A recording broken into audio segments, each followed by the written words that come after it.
Hi guys, welcome back to the series, and this will be the last video of all of these, maybe 7 videos.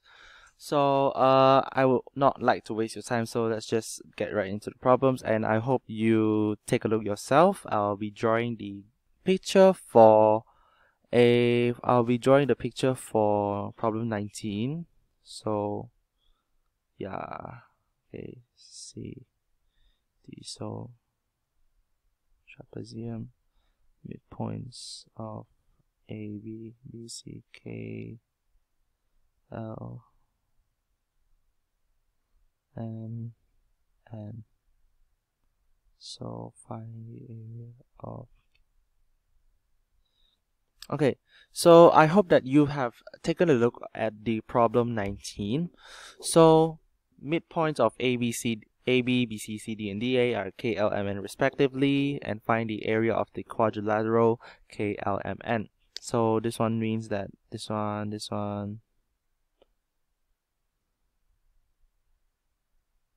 So it means something like this. And as a side note, because these two are midpoints, so if we connect them together, since we know that trapeziums, they have one pair of sides which are parallel to each other, means if you extend them for as long as they can, they will never meet each other. So because these two are midpoints, L and N, so they will also be parallel to AB and CD. So we can, how do I say, I can't, so because, wait, how do I explain? Okay, in Chinese it will be 等底同高, but maybe in English is the same base and then, yeah, the same base and then the same height. So because these two are parallel, I can move the triangle inside this triangle KLN. I can move it. Yeah, it's not very pretty. Okay, so this triangle KLN will have the same area as the triangle ALN. And then this triangle LMN will also have the same area as DLN. So these two will have the same area. And because this one is, how do I say, this one is a midpoint, so I can just simply flip it over. Flip it over.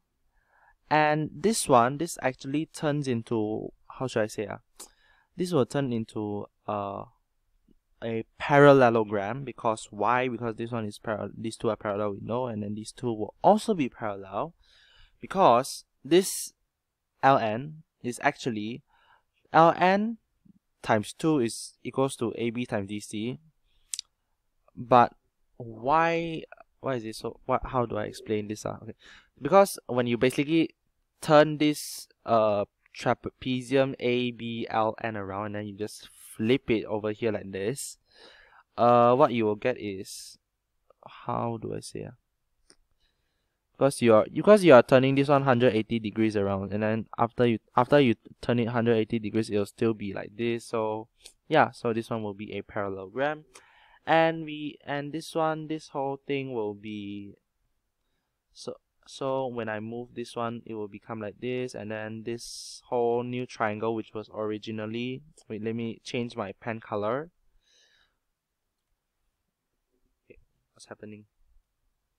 Okay, so this new triangle, which I am now coloring as orange, was originally the quadrilateral KRMN, and then you can see that this triangle will take up half of the whole new parallelogram, which means if this whole parallelogram has area of 100 times half equals to 50. So yeah, the area of quadrilateral KLMN will be 50. But this problem will involve some maybe moving of the shapes, and then you need to know the same base, same height thing to get triangles of equal area. And for problem 20, to be honest, I actually kind of cheated a little bit. Why? Because I'm just like bashing meaning that I just count with brute force. I didn't use it in a very cool technique. So find the smallest positive integer that leaves remainder 1 when divided by 4, and then cannot be expressed as a squared plus b squared, where a and b are integers. So leaves remainder 1 when divided by 4. So normally we'll think of 1, 5, 9, 13, 17, 21, 25, and so on and so forth.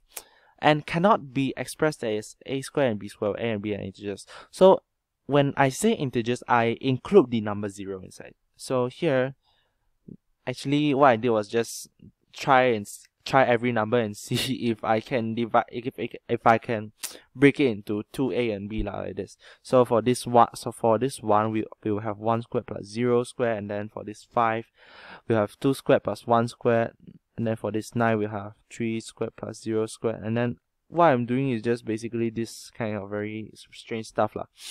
And then 17 will have 4 squared plus 1 squared, and then for 21, actually this is the number, this is the answer, you can't do it. And then 5 squared plus 0 squared, and then so on and so forth. But they want the smallest positive integer.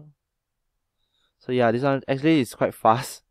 I also don't know how to explain this. Maybe my teacher can explain it better, but this is my own way of doing, because I'm not relying on anybody else, I'm just relying on myself.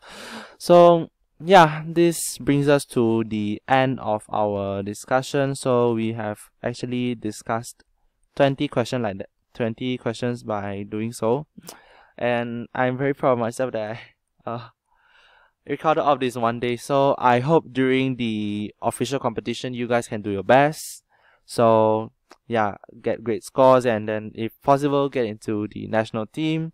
And I will see you in future videos. Bye bye.